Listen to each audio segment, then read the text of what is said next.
में लगाकर योग का अभ्यास करते हुए भगवान को जान सकते हैं। और भगवान अर्जुन से कहते हैं कि इस विधि को जानने के पश्चात जाने के लिए कुछ भी शेष नहीं रहेगा। भगवान बताते हैं कि इस रहस्य की जानकारी सभी को नहीं हो सकती और ये ज्ञान इतना विरला है कि सहस्त्रों मनुष्यों में से कोई एक सिद्धि ही इसको प्राप्त कर सकता है और इसको पाने के लिए प्रयत्नशील होता है। और इस तरह सिद्धि प्राप्त करने वालों में से जितने भी भक्त सिद्धि प्राप्त कर लेते हैं उनमें से भी कोई एक ही भगवान को वास्तव में जान पाता है। कितना प्रयत्न करने के बाद भी हर भक्त भगवान को जानने में असमर्थ होता है। इस भगवत ज्ञान की शुरुआत में भगवान अर्जुन के माध्यम से हम जीवों को अपनी दोनों प्रकृतियों से परिचित कराते हैं और वो दोनों शक्तियां हैं परा और अपरा। परा प्रकृति 8 प्रकार के तत्वों से युक्त है।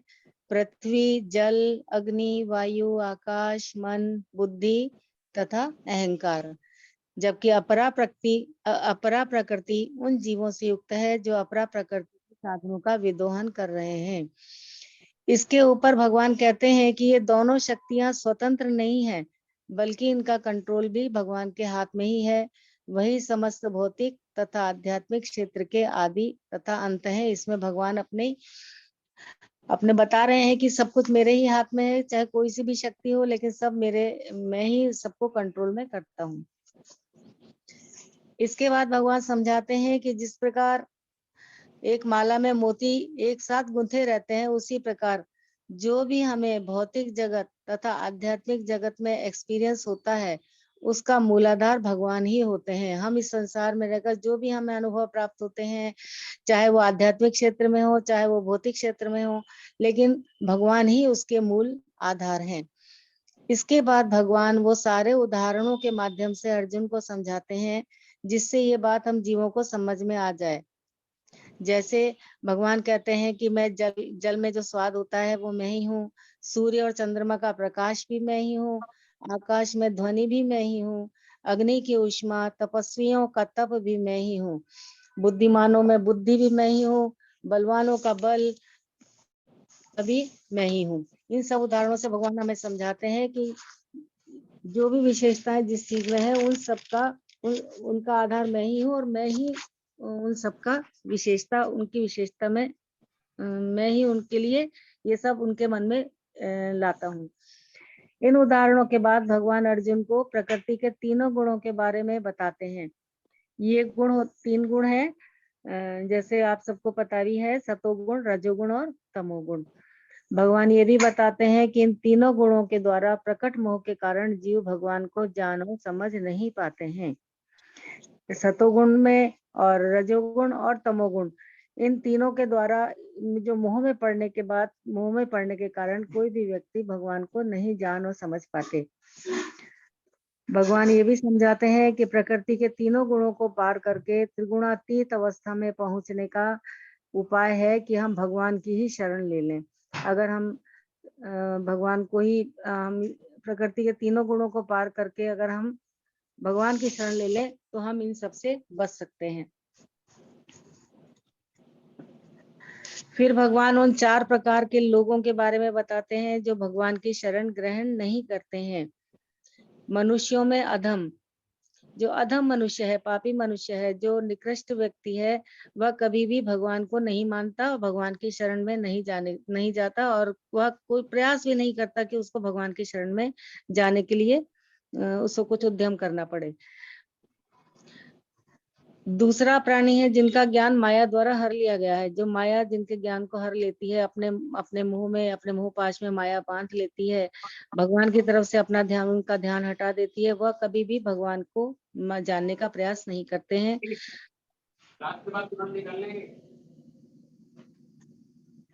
तीसरा है जो निपट मूर्ख हैं, जो मूर्ख व्यक्ति हैं वह भी जो मूर्ख व्यक्ति हैं वो भी भगवान को जानने का प्रयास नहीं करते, वो प्रयास ही नहीं करते कि भगवान को जाना जाए। और जो नास्तिक हैं, जो भगवान को मानते ही नहीं हैं, जो इस बात को विश्वास ही नहीं करते कि भगवान साकार रूप में इस पृथ्वी पर हैं, वो भी कभी भी भगवान को जानने का प्रयास नहीं करते, क्योंकि वो ये समझते हैं कि भगवान का साकार रूप तो कोई है ही नहीं, तो वो भगवान को इसलिए नहीं मानते हैं। और जो 4 प्रकार के जो लोग भगवान को मानते हैं और भगवान की शरण ग्रहण करते हैं, उनमें पहला व्यक्ति है दुखी व्यक्ति, जो किसी भी वजह से, किसी भी कारण से जिसके मन में कोई दुख है और वो अपने दुख को दूर करने के लिए भगवान को का स्मरण करता है, भगवान की शरण में जाता है और कोशिश करता है, भगवान से प्रार्थना करता है कि मेरे इस दुख को दूर करें।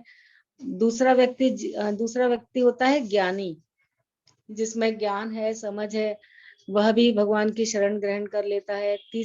तीसरा है जिज्ञासु, जो भगवान के बारे में अधिक से अधिक जानना चाहता है, प्रयास करता है वो भगवान के बारे में जानने का, वह भी भगवान की शरण ग्रहण करता है। और चौथा है अर्थार्थी, यानी जो धन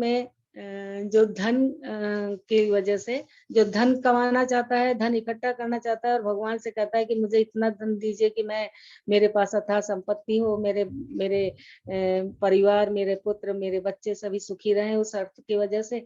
तो इसलिए भी वो अर्थ प्राप्ति के लिए भगवान की शरण ग्रहण करना चाहता है। और इन चारों में से भगवान किसको सबसे अधिक श्रेष्ठ मानते हैं? तो भगवान सबसे अधिक श्रेष्ठ इसमें ज्ञानी को मानते हैं, जिसने भगवान की शरण ग्रहण कर ली है, क्योंकि वह सदैव भगवान का चिंतन करता है और भगवान की सेवा में लगा रहता है।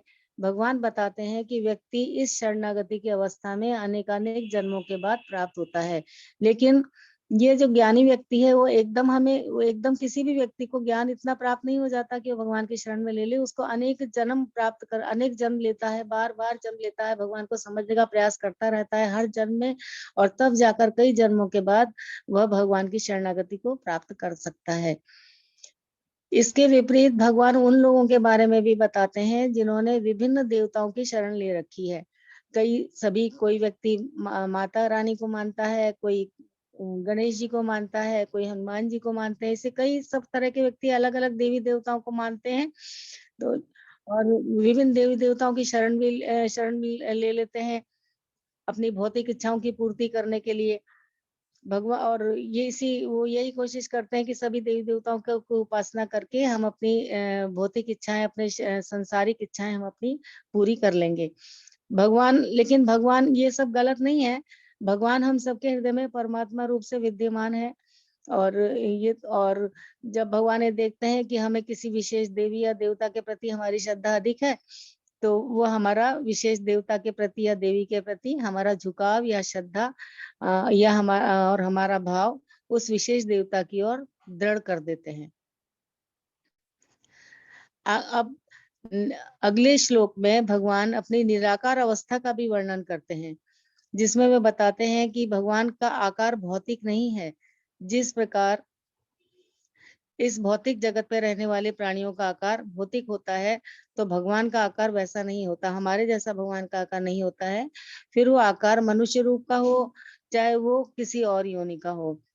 अगर जैसे मान लीजिए अगर भगवान राम और कृष्ण के रूप में आए हैं, या उन्होंने अलग अलग अवतार लिए हैं, मत्स्य अवतार लिया है, कच्छप रूप में अवतार लिया है, तब भी उनकी अवस्था परम भगवान की ही रहती है। ऐसा नहीं है कि वो मनुष्य रूप में अवतार लेंगे या मत्स्य रूप में या कच्छप रूप में या किसी अन्य रूप में अवतार लिया है तो वो उनकी अवस्था उसी के ऊपर हो जाएगी, लेकिन वो परम भगवान ही रहेंगे और उनका आकार आध्यात्मिक ही रहता है। अंत में भगवान कहते हैं कि जो व्यक्ति सदैव मेरा चिंतन करते हैं और उन्हें ही समस्त कारणों का कारण मानते हैं, वे अपनी मृत्यु के समय भी भगवान को जान और समझ सकते हैं। जब भी हमारा अंत समय आता है, कभी भी कोई भी बहुत ही कम मनुष्य, बिरला मनुष्य ऐसा होता है जो भगवान का स्मरण करते हुए जिसको मृत्यु प्राप्त होती है। तो भगवान कहते हैं कि जो हमेशा मेरा चिंतन करता रहता है और मुझे ही समस्त कारणों का कारण मानता है, वही व्यक्ति अपनी मृत्यु के समय में भी मुझे जान सकता है, समझ सकता है और मेरा स्मरण कर सकता है। बस मैं इतना ही कर पाई हूँ प्रयास, और जो भी मेरे से गलती हुई होगी क्षमा कीजिएगा। अब मैं इतना ज्यादा तो मुझे पता है नहीं। और बहुत बहुत धन्यवाद माता जी, बहुत बहुत ये प्रयास काफी अच्छा था आपका और आपने काफी मेहनत करके समझा। पूरा ही ऑलमोस्ट कवर हो गया है पॉइंट्स जो 7 चैप्टर में हम लोगों ने सीखे या समझे। और आपने बहुत ही अच्छे तरीके से समझाया कि कैसे 4 प्रकार के व्यक्ति भगवान की शरण ग्रहण करते हैं और 4 प्रकार के व्यक्ति नहीं शरण ग्रहण करते। उससे पहले आपने भगवान की शक्तियों के बारे में बताया। तो हमारे बीच में कोई भक्त ऐसे हैं जिनके कोई प्रश्न हो इस संक्षेप परिचय से रिलेटेड जो चैप्टर 7 का माता जी ने प्रस्तुत किया?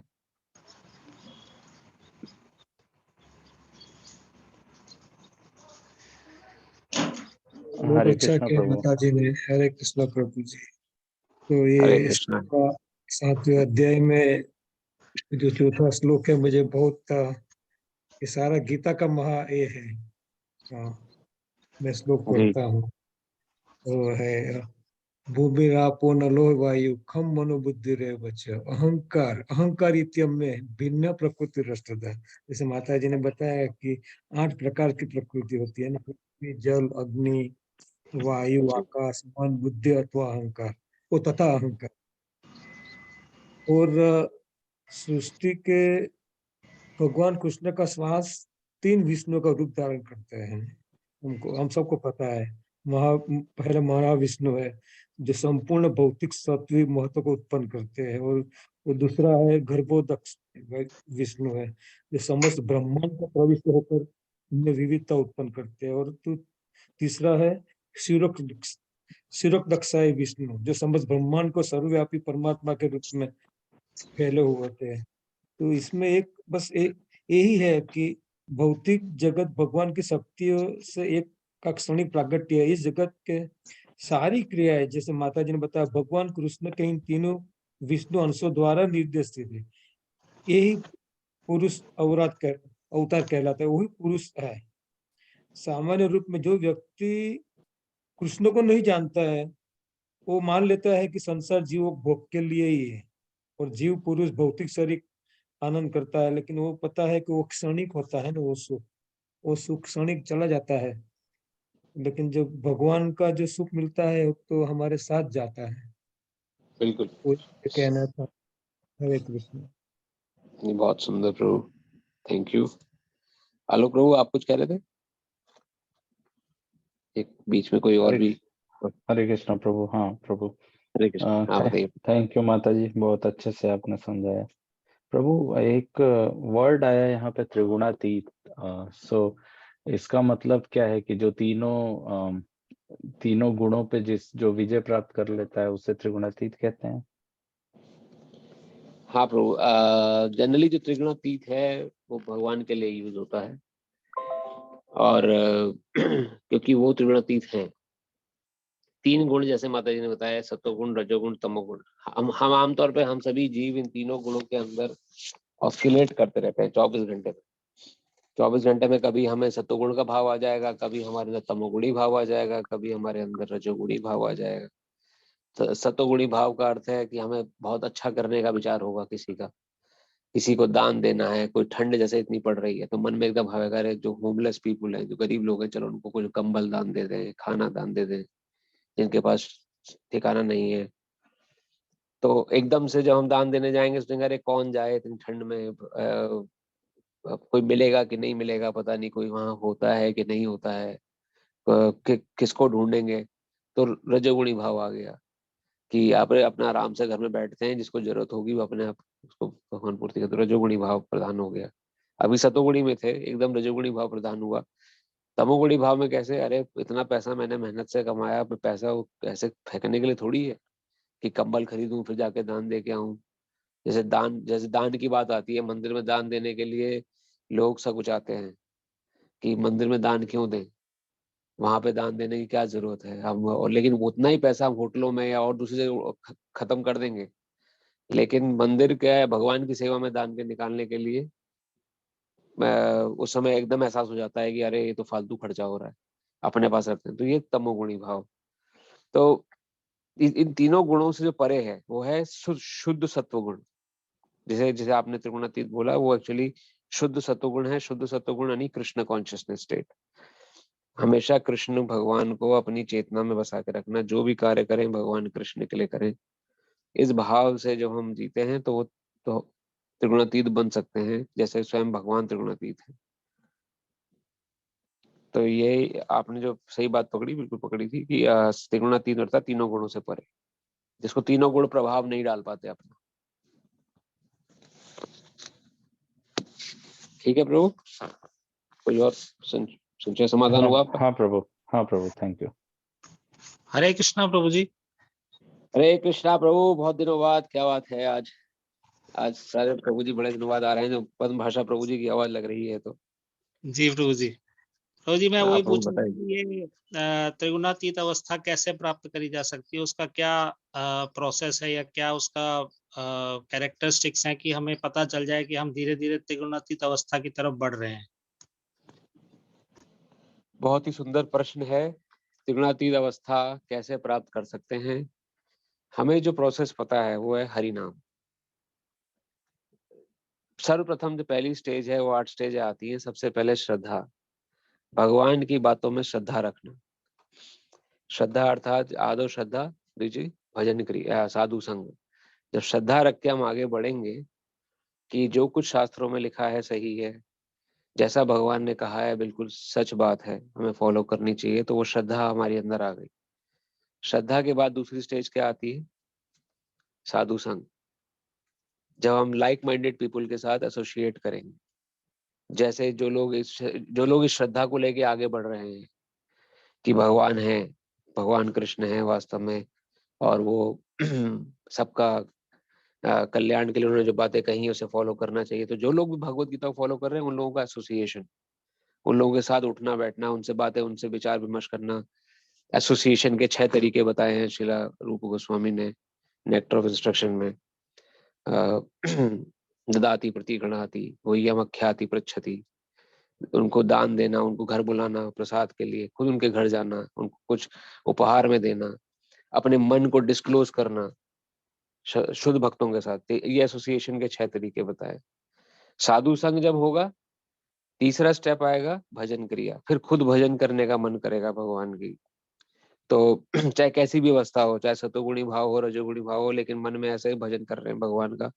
चाहे अच्छा समय चल रहा है, चाहे बुरा समय, भगवान का भजन नहीं छूट रहा है, भगवान का जो सेवा है वो नहीं छूट रही है। भजन क्रिया जब उसमें पारंगत हो जाएंगे तो अनर्थ, चौथी स्टेज अनर्थ निवृत्ति। अनर्थ हमारे मन से जाने लगेंगे जो हमें इन तीनों गुणों में बांध के रखते हैं। अनर्थ क्या क्या है? काम, क्रोध, लोभ, मोह, मद, मत्सर, अहंकार और अंत में ईर्ष्या।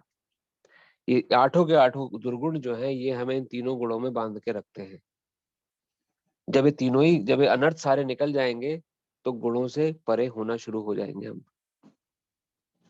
जब गुणों से परे होना शुरू हो गए, तीनों गुणों से जब अनर्थ निकलने लगे, तो 5वीं स्टेज आती है निष्ठा। जो श्रद्धा और निष्ठा में क्या अंतर है? जो पहले वाली श्रद्धा थी वो कमजोर कोमल श्रद्धा थी।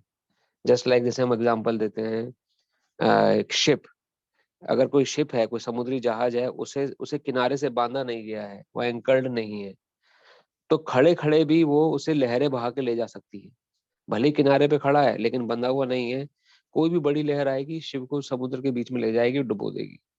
उसी प्रकार हमारी अगर कोमल श्रद्धा है भगवान के प्रति, हम नहीं विश्वास रखते हैं, हम नहीं जानते कि क्या सही है, क्या, हमें विश्वास ही नहीं है भगवत गीता पे, हमें विश्वास ही नहीं भगवान की वाणी पे, अपने मन के हिसाब से चलते हैं, तो कोई भी संसारिक व्यक्ति हमें बरगला फुसला सकता है, बोल देगा अरे भाई कोई भगवान के कोई दिखते थोड़ी है, कोई छोड़ो, जो जो जो दिख रहा है वही सत्य है। तो बड़ी कोई भी लहर आएगी हमें भगा के ले जाएगी। ये है कोमल श्रद्धा। लेकिन यही श्रद्धा जब निष्ठा बन जाती है, निष्ठा कब बनेगी? जब बीच के 4 स्टेप हम पूरे कर चुके होंगे। कौन कौन से? साधु संग, भजन क्रिया, अनर्थ निवृत्ति। अनर्थ पूरी तरह नहीं भी निकले हैं, अगर निकलना शुरू भी हो गए हैं, तो निष्ठा स्टेज पे शिप जो है अब बांध दिया गया है किनारे से, एंकर्ड शिप है, यानी कि भगवान से जुड़ गया है। अब कोई नहीं भगा सकता आपको भक्ति से। अब now you are Krishna conscious.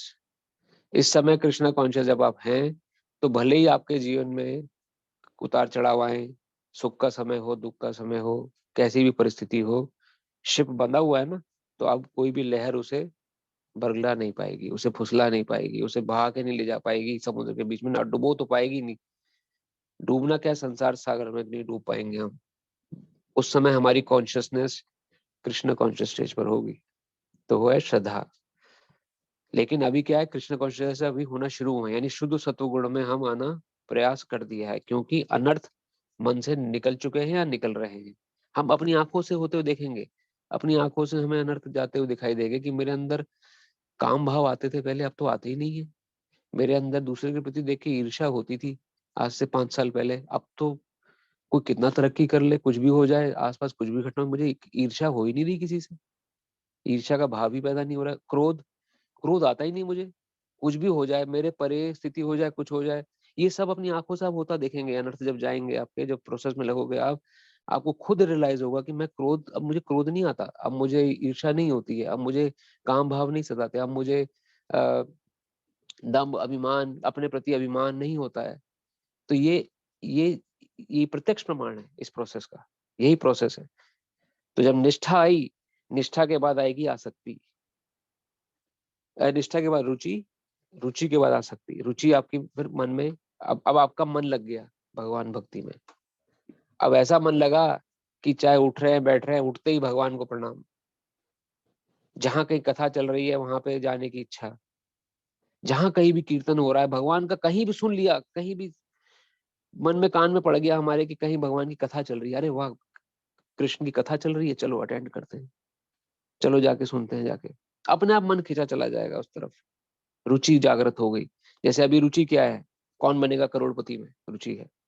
8 बजे सीरियल जैसी टाइम शुरू हुआ, वैसी अरे कौन बनेगा करोड़पति शुरू होने वाला है, मिस ना हो जाए। अब मिस हो गया, भले ही हमें कुछ नहीं दे रहा है करोड़पति वाला सीरियल, हमें वो अथाह प्रयास करवा रहा है अन्य की संसार में कुछ जीत जाएंगे, या कोई भी चीज, एक एग्जाम्पल मैं आपको दे रहा हूँ। लेकिन उसमें इतनी रुचि है कि हम कितना भी बिजी क्यों ना हो, कितना भी संसार के काम क्यों ना बिजी क्यों ना हो, इवन कई बार ये भी देखा गया है कि हॉस्पिटल में भी कोई लोग बैठ, जो हॉस्पिटल कमरों में टीवी लगे होते हैं, वहां पे ऐसी स्थिति में भी कोई जीव होता है जो कि बीमार स्थिति में है, उस किसी सीरियल के प्रति उसकी इतना आसक्ति है, अगर वो इतना आकर्षित होकर उस सीरियल को देखता है तो उसे अगले पल की खबर नहीं। ये रुचि भाव है। यही भाव जब भगवान के प्रति होगा, देखिए वो सीरियल तो कुछ दे नहीं रहा है हमें, वो तो हमें भी दिख रहा है हमें कुछ नहीं दे रहा है, लेकिन भगवान जो देने वाले हैं उनके प्रति रुचि न रख के हम जो संसारिक चीजों के प्रति रुचि रख लेते हैं, इसे माया बोलते हैं। तो रुचि भाव जागृत होगा जब निष्ठा आ जाएगी। रुचि के बाद अगली स्टेज है आसक्ति। आसक्ति मतलब अब मैं रह नहीं सकता भक्ति के बिना। अब चाहे मुझे खाना मिले ना मिले, मुझे सोने को जगह मिले ना मिले, मैं भजन करूंगा भगवान का, क्योंकि यही मेरा अल्टीमेट, यही मुझे देने वाला, जो देने वाला अल्टीमेटली मेरे साथ क्या रह जाएगा आज से 10 साल बाद, 20 साल बाद, 70 साल बाद, 30 साल बाद, 100 साल, आज से 100 साल बाद तो हमारे गुरु महाराज जी बोलते हैं हम में से कोई भी नहीं होगा संसार में। क्या होगा हमारे हाथ में? जिस जिस संसार के पीछे हम पड़े रहे वो तो छूट चुका होगा, और भक्ति नहीं करेंगे तो वो भी जा चुकी होगी। तो कृष्ण भक्ति को पकड़ना है, उसके लिए आसक्ति पैदा करनी। आसक्ति अर्थात यही मेरा परम उद्देश्य है, मुझे 1 घंटा निकालना ही निकालना है अपने भजन साधन अपना स्वाध्याय के लिए, अध्ययन के लिए। 1 घंटा नहीं निकाल सकते तो आधा घंटा तो निकालना ही निकालना है, चाहे कैसी परिस्थिति हो, चाहे सुख हो, चाहे दुख हो, चाहे परेशानी आ रही हो, चाहे बाढ़ हो रही हो, चाहे -35 डिग्री सेंटीग्रेड टेम्परेचर हो बाहर का, चाहे बर्फ पड़ रही हो, चाहे कुछ हो रहा हो, मुझे कीर्तन करना ही करना है, मुझे मुझे भगवान का नाम जप करना ही करना है। इसे कहते हैं आसक्ति। अब आप कृष्ण कॉन्शियस स्टेज पे हैं, तीनों गुणों से परे। गुण क्या कर रहे हैं? गुण अंदर से मन, गुण के प्रभाव में मन बोलता है अरे इस समय इतनी परेशानी आ गई है, इतनी ठंडी पड़ रही है खाने को, जैसे कि अभी हमारे घर में भी एक्सपीरियंस हुआ कल, जो यहाँ ठंड जो पड़ती है तो पानी का जो वाटर पाइपलाइन में पानी होता है वो जम जाता है, फ्रीज हो जाता है। फ्रीज होने के बाद उसमें चांसेस होते हैं कि वो बस्ट हो जाती है पाइपलाइन। तो हमारे कल से पानी यहाँ बस्ट हो गया और पाइपलाइन बस्ट हो गई, पानी की सप्लाई बंद करी हुई है, घर में पानी नहीं है। सो वैसे तो लेकिन आसक्ति का भाव मैं आपको बता रहा हूँ, जो और उच्च कोटि के भक्त हैं, और दूसरी परेशानी, कोई परेशानी आ जाए, कैसी भी मुसीबत क्यों ना टूट पड़े, लेकिन मन में भाव रखना कि ठाकुर जी की सेवा जो बंधी हुई है वो मुझे करनी है। और इसका उदाहरण बड़े बड़े आचार्यों ने दिया, जैसे यमुनाचार्य जी नित्य प्रति भगवान की कथा कीर्तन करते थे, भगवत गीता का श्लोक पढ़ते थे। एक श्लोक का नियम बनाया था उन्होंने अपने जीवन में कि मैं एक श्लोक रोज पढ़ूंगा। इसी का नियम बना लीजिए अपने जीवन में कि एक श्लोक भगवत गीता का पढ़ना है रोज का, या 15 मिनट परिवार के साथ बैठ के हरे कृष्ण कीर्तन करना है, संकीर्तन, क्योंकि महाप्रभु की आज्ञा है संकीर्तन करना है, कुछ ना भी करें, महाप्रभु की आज्ञा हुई है संकीर्तन करना है, वो करना है। इसका नियम बना लिया और उससे आसक्त हो गए उस नियम से, तो वो आसक्ति स्टेज है। चाहे कैसी परिस्थिति हो, नहीं छूट रहा है। अब आप तीनों गुणों से परे हो। गुण अंदर से प्रभाव डालेंगे, मन कचोटेगा, अरे क्या कर रहे, कोई पूजा पाठ करने का समय, इतना जरूरी काम वहां पड़ा हुआ है करने को, तुम पूजा लेके बैठ गए। तुम भजन साधन कर रहे हो, वहां पे तुम्हारा इतना सब कुछ करने को पड़ा हुआ है, तुम्हारे परिवार वालों खाना नहीं मिला, या तुम्हारा गैस नहीं जली, पानी की सप्लाई नहीं आ रही, जो कुछ भी है, लेकिन जो करना है वो नियम है, वो करना है। ऐसे यमुनाचार्य जी थे, नियम पालन किया करते थे, ऐसे बड़े बड़े आचार्य वो नियम पालन करते थे। तो आसक्ति हो गई। जैसे आसक्ति, आप फिर से मैं एग्जांपल मटेरियल वर्ल्ड का देता हूँ, किसी टीवी सीरियल के प्रति आसक्ति हो जाती है, रुचि होती है, तो आसक्ति होनी स्वाभाविक है, क्योंकि ये प्रोसेस है। या तो आप आध्यात्मिकता के प्रोसेस में जुड़ेंगे, या मटेरियल वर्ल्ड में भी इसी प्रोसेस से चलेंगे आप।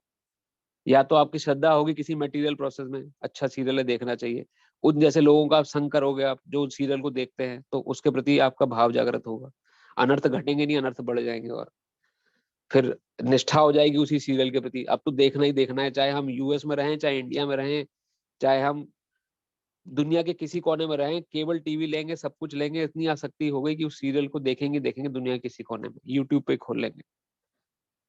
तो आसक्ति भगवान से जोड़नी है। अब गुण प्रभाव डाल रहे हैं, लेकिन प्रभाव नहीं पड़ रहा है, क्योंकि सतोगुण में स्थित है हम, शुद्ध सतोगुण में, कृष्ण में। आसक्ति के भाव से जाती है भाव। अब भाव अर्थात अब भगवान से 5 प्रकार के भावों में मैंने अपना संबंध स्थापित कर लिया है। कोई भी एक भाव पकड़ लिया आपने, वात्सल्य भाव, माधुर्य भाव, सखा भाव, शांत भाव, और एक और भी ध्यान से उतर रहा है मेरे। तो 5 प्रकार के भाव है, याद आएगा तो मैं बताऊंगा आपको। तो 5 प्रकार के भावों में से कोई एक भाव आपने ले लिया कि कृष्ण मेरे पुत्र हैं, या कृष्ण मेरे मित्र हैं, मैं भी ब्रजवासी हूँ, मैं कृष्ण के लिए अपनी गैयों से दूध निकालता हूँ, या कृष्ण भगवान की मुझे अर्चना करनी है, उनकी पूजा करनी है, उनको मुझे नैवेद्य अब हलादी ऑफर करना है। कोई भी भाव आपने अर्जित कर लिया, वो भाव स्टेज है। और उस भाव में रह के जो प्रेम अर्पित हुआ, फिर आखिरी स्टेज आती है प्रेम। और फिर प्रेम के भी आगे विभाग हैं अलग अलग, लेकिन और उच्च कोटि का विभाग है। लेकिन अल्टीमेटली समझ की स्थिति क्या है, प्रेम जो है वो फाइनल स्टेज है, जब हम पूर्णतः कृष्ण कॉन्शियस होते हैं। जैसे गोपिकाएं थी, कृष्ण कॉन्शियस थी, घर में चूल्हा चौकी कर रही हैं, घर में अपने बच्चों को संभाल रही हैं, जैसी कृष्ण की बांसुरी सुनाई दी, सब कुछ त्याज के छोड़ के चल पड़ी। वहां भगवान कृष्ण बोलते हैं, अरे तुम अपना घर गृहस्थी छोड़ के यहाँ पर आ गई हो, लोग लाज क्या कहेंगे सब लोग। तो हम संसारिक दृष्टिकोण से इस चीज को देखते हैं, इसलिए डिटेल में ये सब बातें नहीं बताई, लेकिन संसारिक दृष्टिकोण, भगवान कृष्ण अपनी संतुष्टि के लिए गोपिकाओं को नहीं बुलाते थे। उनका नाम तो आत्मा राम है, खुद ही संतुष्ट है वो। उनको किसी और किसी बाहरी वस्तु से संतुष्टि की आवश्यकता नहीं है कि उनको कोई संतुष्ट करे आके या सुख प्रदान करे। भगवान कृष्ण अपने भक्तों को संतुष्टि प्रदान करते हैं, अपने भक्तों को आनंद प्रदान करने के लिए सब कार्य करते हैं। और जो भक्त उन पर पूरी तरह डिपेंडेंट है, वो भगवान के प्रेम में रीझ जाते हैं। अभी क्या होता है, कई बार हम भगवान के मंदिर में होते हैं, छोटा छोटा कभी बार भाव आ जाता है मन में, आंखों से आंसू गिर जाते हैं। इसका मतलब ये नहीं कि हम प्रेम में पहुंच गए, हमारी अवस्था प्रेम की हो गई है।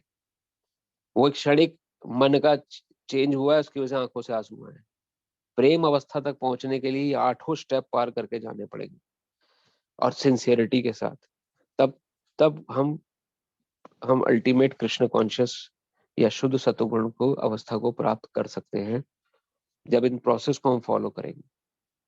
ये प्रोसेस क्या क्या है? श्रद्धा रखनी है सबसे पहले, फिर भजन, साधु संग, भजन क्रिया, अनर्थ निवृत्ति, श्रद्धा, निष्ठा, आसक्ति, भाव, प्रेम, आसक्ति, रुचि, आसक्ति, भाव, प्रेम। तो ये एक स्पिरिचुअल प्रोसेस है, लैडर है समझने का कि हम कैसे तीनों गुणों से परे जा सकते हैं। और इसका सबसे सरल विधि क्या है? ये तो प्रोसेस हो गया। अब इस प्रोसेस में आने के बाद करें क्या? नवदा भक्ति मार्ग में से कोई एक मार्ग चुन लीजिए, या तो भगवान का श्रवण करिए, उसका नियम बना लीजिए, श्रवण ही करनी है कथा मुझे, श्रवण कीर्तन या भगवान के नाम का कीर्तन करिए, प्रचार करिए। इस प्रोसेस में रहते हुए साधु संग, भजन क्रिया, भजन क्रिया के अंतर्गत सब आता है। जब श्रवण करेंगे तो अनर्थ जाने लगेंगे धीरे धीरे, श्रवण करते करते अनर्थ चले जाएंगे, या कीर्तन करते करते अनर्थ चले जाएंगे। श्रवण कीर्तन विष्णु स्मरण करिए, भगवान कृष्ण का स्मरण या विष्णु भगवान का स्मरण एक ही है, कोई अंतर नहीं है। पाद सेवन, अर्चन, वंदन, दास्यम, साख्यम, आत्मनिवेदन, इन 9 मार्गों में से कोई एक मार्ग पकड़ लीजिए, कोई भी एक मार्ग जो आपको पसंद आए। नवदा भक्ति मार्ग में से कोई एक मार्ग पकड़ के उस पे अडिग होके लग जाइए, मन चाहे कुछ भी बोलता रहे। अगर आपको सही मायने में कृष्ण कॉन्शियस होना है, सही मायने में शुद्ध सत्व गुण को प्राप्त करना है, सही मायने में तीनों गुणों से पार जाके त्रिगुणा स्थित अवस्था को देखना है कि कैसी होती है, तो ये प्रोसेस डिफाइंड है। इसमें से आप 9 मार्गों में से नवदा में कोई एक मार्ग पकड़ के श्रद्धा के साथ आगे बढ़ते जाइए। उस प्रोसेस में आसक्ति पैदा हो जाएगी, रुचि हो जाएगी, उसी से भाव उदय हो जाएगा और भाव से प्रेम। ठीक है प्रभु, कुछ चीज रह गई हो तो आप भी कंप्लीट कर सकते हैं, बता सकते हैं, लेकिन शास्त्र के दृष्टिकोण से ये प्रोसेस मुझे समझ में आता है। थैंक यू प्रभु जी। हरे कृष्ण। हरे कृष्णा।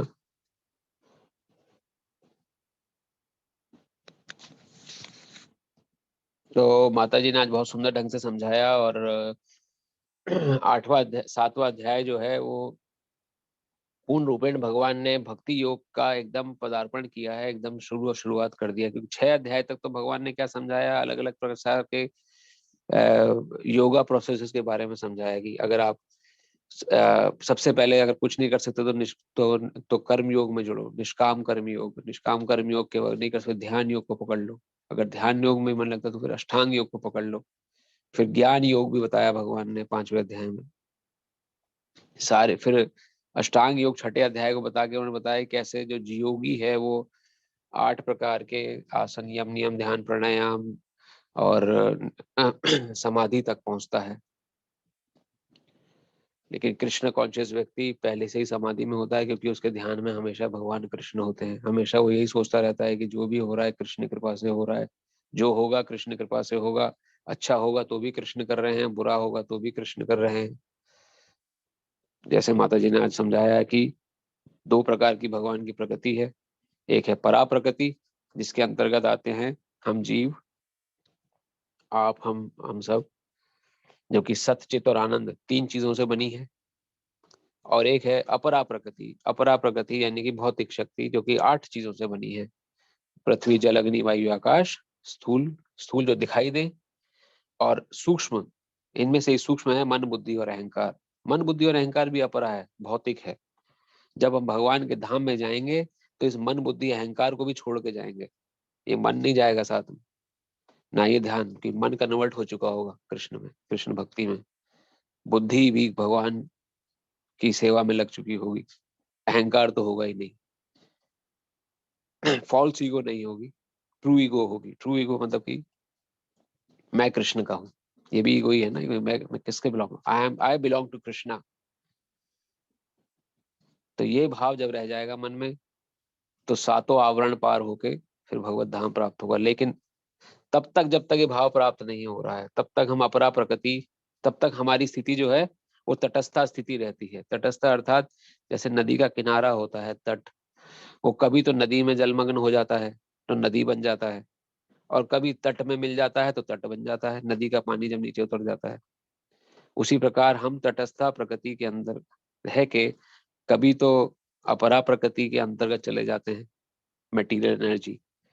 उसका अर्थ क्या है कि हमारे भाव, हम पे ये गुण हावी हो जाते हैं, सत्वगुण, रजोगुण, तमोगुण, सब कुछ बस संसार का ही इंपॉर्टेंट लगने लगता है। भक्ति नहीं समझ में आती, फिर लगता है कि अरे भक्ति सेकेंडरी है, अभी पहले ये जरूरी है जो समय हमारे सामने चल रहा है। और या फिर कभी हम एकदम कथा सुनेंगे या श्रवण करेंगे किसी से, एकदम भाव इतना उदय हो जाएगा कि हम परा प्रकृति के अंतर्गत चले जाते हैं। अरे कृष्ण भगवान की भक्ति करनी चाहिए, वही सबसे जरूरी है। बड़ा आनंद मिलता है, बड़ा मन को लाइट फील होता है, बहुत अच्छा लगता है कि भगवान कृष्ण है और हम सेवा करने का इच्छा होती है। तो ये हम ऑस्किलेट करते हैं दोनों प्रकृतियों के बीच में, इसलिए हम तटस्था शक्ति के अंतर्गत आते हैं। तो परा प्रकृति और अपरा प्रकृति, ये दोनों ही प्रकृति भगवान कृष्ण की है। भगवान ने बोला दोनों ही मुझसे उपजी हैं, दोनों ही मेरे। इस संसार में जो आपको दिख रहा है वो मेरे कारण है, जो नहीं दिख रहा है वो भी मेरे कारण है, उसका भी कारण मैं ही हूँ। हर चीज का कारण मैं ही हूँ। सब कुछ मुझ पे ऐसे टिकी है, जैसे माता जी ने बताया, जैसे कि मोती के धागे पर सारे मोती टिके होते हैं। सारे धागे जो हैं मोती के, वो आप देखें तो उसके अंदर पतली सी डोरी गई होती है, उसने पूरे धागों को समेट, सारे मोतियों को समेट के रखा हुआ है। हालांकि ऊपर से देखने में नहीं दिखता वो धागा, ऊपर से खाली मोती दिखते हैं, लेकिन अंदर से तो धागा जा रहा है, उसने सारे मोतियों को संभाले हुए है। उसी प्रकार से भगवान ने ये संसार, इस संसार से परे का संसार, परा प्रकृति, अब सब कुछ संभाल के रखा है भगवान ने ही। उन्हीं के बदौलत सब कुछ चल रहा है। तो वही चीज भगवान ने समझाई, परा प्रकृति अपरा प्रकृति दोनों भगवान पे अंतर्गत हैं। फिर इतना ज्ञान देने के बाद भी 4 प्रकार के व्यक्ति कभी भी इस ज्ञान को समझेंगे ही नहीं, उनको समझ ही नहीं आएगा चल क्या रहा है। वो 4 प्रकार के व्यक्ति भगवान ने बताए कि मैं कितना भी क्यों ना बोल लूं, कितना भी समझा लूं, ये 4 प्रकार के व्यक्ति कभी मुझे, मेरे एक्चुअल स्वरूप को समझ ही नहीं पाएंगे। वो है मूढ़, पहला व्यक्ति जो मूर्ख है। दूसरा व्यक्ति नराधम, जो नरों में बिल्कुल अधम है। तीसरा व्यक्ति नरों में अधम अर्थात टेररिस्ट काइंड ऑफ लोग जो होते हैं। तीसरा व्यक्ति माया अपरत ज्ञानी, जिसका ज्ञान माया ने हर लिया, जो देखता है भाई संसार ही सब कुछ है, मेरा परिवार, मेरे संतान, मेरा घर, जो मैं नौकरी कर रहा हूँ वही सब कुछ है, वो जब तक चलेगी तब तक मेरा काम चलेगा, वरना उसके बाद तो मेरा काम चलना नहीं। या जितना मैंने बैलेंस बना लिया बस वही सब कुछ है, उसके बाद तो मेरा कुछ नहीं है, उसके बाद तो पता नहीं क्या होगा। टेंशन में आ जाते हैं हम, अरे क्या होगा।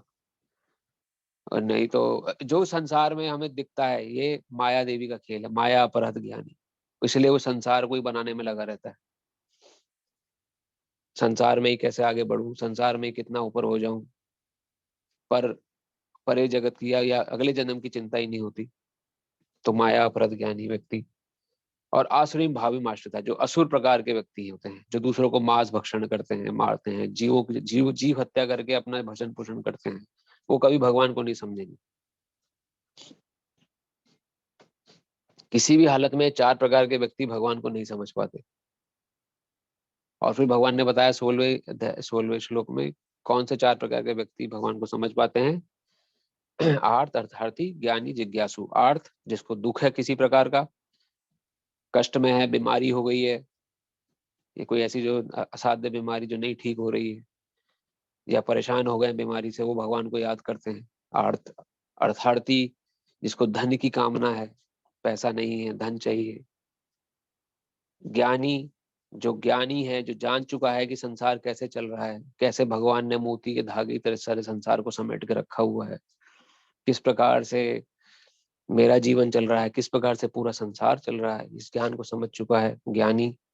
और जिज्ञासु, जिज्ञासु अर्थात वह व्यक्ति जो जानना चाहता है क्या हो रहा है संसार, आखिर चल क्या रहा है संसार में, कैसे ये पृथ्वी टिकी हुई है हवा में, कैसे 9 ग्रह हवा में टिके हुए हैं, किसने शक्ति भरी है इतनी, कैसे हमारा पूरा सिस्टम काम करता है। खाना मैं पेट में डालता हूँ अपने आप पच जाता है खाना, और किस प्रकार से सब चल रहा है। तो ये सब जो जानना चाहता है वो जिज्ञासु है।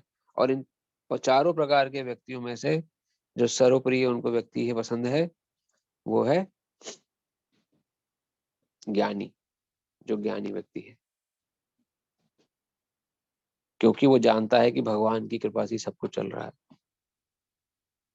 तो बहुत सुंदर ढंग से माता जी ने समझाया और किस प्रकार से आगे भगवान आगे समझाएंगे कि जो हमेशा शुद्ध सत्वगुण में रहता है, भगवान की भजन भक्ति में रहता है, भगवान उसका पूरा बीड़ा उठा लेते हैं। अनन्यश्चिन्तयन्तो मां ये जना परिपासते, और उसका पूरा योगक्षेम, पूरा भगवान कहते हैं मैं उसका पूरा भार अपने सिर पे उठा लेता हूँ, जो भगवान की भक्ति में लगा हुआ है। ठीक है जी, तो आज हमारा 7वां अध्याय का रिवीजन समाप्त हुआ। आशा करते हैं आपके प्रश्न कोई होंगे, उनके उत्तर मिल गए होंगे। कोई और प्रश्न किसी का 7वें अध्याय से लेके रिलेटेड, या जो अभी तक हमने बोला उससे रिलेटेड कोई प्रश्न, कोई बात ना समझ में आई हो, कुछ चीज पूछना चाह रहे हो?